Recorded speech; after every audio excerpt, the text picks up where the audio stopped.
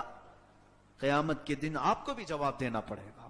عزیزان گرامی، یہ حالات بد سے بدتر آج بنائے جا رہے ہیں۔ یہ ٹولیاں بنا کر حملے کرنا کس لیے؟ خوف اور دہشت۔ داڑیاں پکڑ کر کے انہیں کوئی اور کفریہ بات کہنے پر مجبور کرانا اور اس کا ویڈیو بنا کر وائرل کرنا۔ کیوں؟ اس لیے کہ پوری قوم حضور کی سنت کو ختم کر دے۔ میاں یہ لوگ کہیں پر بھی داڑھی کو دیکھیں گے تو پکڑیں گے، ماریں گے۔ میں یہ سوچتا ہوں کہ اتنی بزدل قوم تو مسلمان ہو ہی نہیں سکتی، اپنے نبی کے اعمال کو اتنی آسانی سے نکال کر گٹر نالیوں میں پھینک دے۔ پھر کیا تمہارے پاس اگر ایسا وقت آ جائے معاذ اللہ، میں پوچھوں، ہمارے پاس منہ مبارک رسول اللہ صلی اللہ علیہ وسلم کا موجود ہے، اس کے لیے آپ کیا کر سکتے ہو؟ میں تو اپنی جان دینے کو تیار ہوں نبی کونین صلی اللہ علیہ وسلم کے لیے۔ آپ کیا کر سکتے ہو؟ آپ کا بھی یہی عقیدہ ہے کہ ہم حضور کے ایک چھوٹے سے بال کے لیے اپنی جان دے سکتے؟ آپ کا عقیدہ ہے، لیکن یہ جو حالات بنائے جا رہے ہیں، تم نے ساری چیزیں چھوڑنا شروع کر دیا ان کے ڈر سے۔ ایک دن اگر یہ تمہارے پاس یہاں پہنچ گئے اور کہنے لگے کہ یہ تمام چیزیں پھینک دو، تو کیا نبی کے منہ مبارک تم نالیوں میں بہا دو گے؟ تو یہ تو وہاں تک بھی لے آئیں گے، تمہیں وہاں تک لے آئیں گے۔ کیا تمہیں اگر وہ اذانوں کے متعلق یہ کہیں کہ اللہ اللہ ہی کیوں پکار رہے ہو، اب یہ بھی ویڈیو وائرل ہونے لگ گئی کہ اس کے ساتھ تم تو گنگا جمنی تہذیب میں رہتے ہو ہندوستان میں، تھوڑے ہمارے خداؤں کے نام بھی مکس کر کے پکارو۔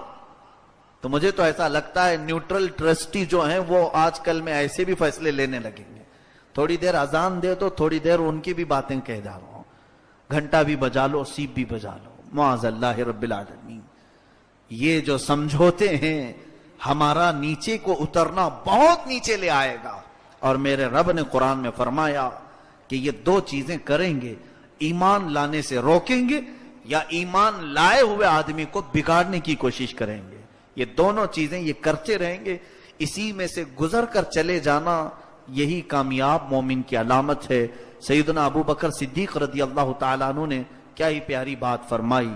آپ کے پاس شہد کا ایک پیالہ تھا، خوبصورت پیالہ، اس میں ایک باریک بال تھا۔ ایک لمبی حدیث ہے، میں اس کا ایک ہی ٹکڑا بیان کر رہا ہوں۔ حضور نے پوچھا، اے ابو بکر، یہ خوبصورت پیالہ، اس میں شہد اور ایک باریک بال ہے، اس کی کوئی مثال تمہارے دماغ میں آتی؟ ابو بکر صدیق نے عرض کیا، یا رسول اللہ صلی اللہ علیہ وسلم، یہ خوبصورت پیالہ جو ہے وہ ایمان کی طرح ہے، اور یہ جو اس کے اندر شہد ہے یہ مومن کی طرح میٹھا ہے۔ جو ایمان والا ہوتا ہے وہ شہد کی طرح میٹھا ہوتا ہے۔ پیالہ، جو خوبصورت پیالہ ہے یہ ایمان ہے، اور جو اس کے اندر شہد ہے وہ مومن ہے، میٹھا ہے۔ اس کے اندر ایک بال پڑا ہوا تھا۔ حضرت ابو بکر صدیق نے فرمایا، یا رسول اللہ صلی اللہ علیہ وسلم، ایمان والے کا، مومن کا اس دنیا میں ایمان بچا کر چلے جانا اس بال سے زیادہ باریک کام، یہ بال سے باریک کام ہے۔ اور حقیقت ہے کہ آج اس شاعر نے سچ کہا، یہ شہادت گہے الفت میں ہے قدم رکھنا، شہادت گہے الفت میں ہے قدم رکھنا، لوگ آسان سمجھتے ہیں مسلمان ہونا۔ اللہ ہمیں اسلام پر باقی رکھے، ان کے نت نئے فتنوں سے ہماری حفاظت فرمائے۔ یہ جو ہمارے ایمان کے راستے پر روڑے اٹکاتے ہیں یا کانٹے بچھاتے ہیں، مولا ہمیں ان تمام رذالتوں سے محفوظ فرما۔ قدیر و جبار خدا، تیری طاقت و قوت کے سامنے کوئی بھی طاقت نہیں، اگر تو ہمیں بچائے تو دنیا ہمارا کچھ نہیں بگاڑ سکے گی۔ اے رب قدیر، تو اپنی خاص حفاظت میں ہمارے ایمان کو لے لے، ہمارے اعمال کو، ہمارے گھر بار کو، ہمارے اہل خانہ کو، ہماری نسلوں کو، ہمارے بچوں کو، سب کے مولا موت تک ایمان کی تو حفاظت فرما۔ وآخر دعوانا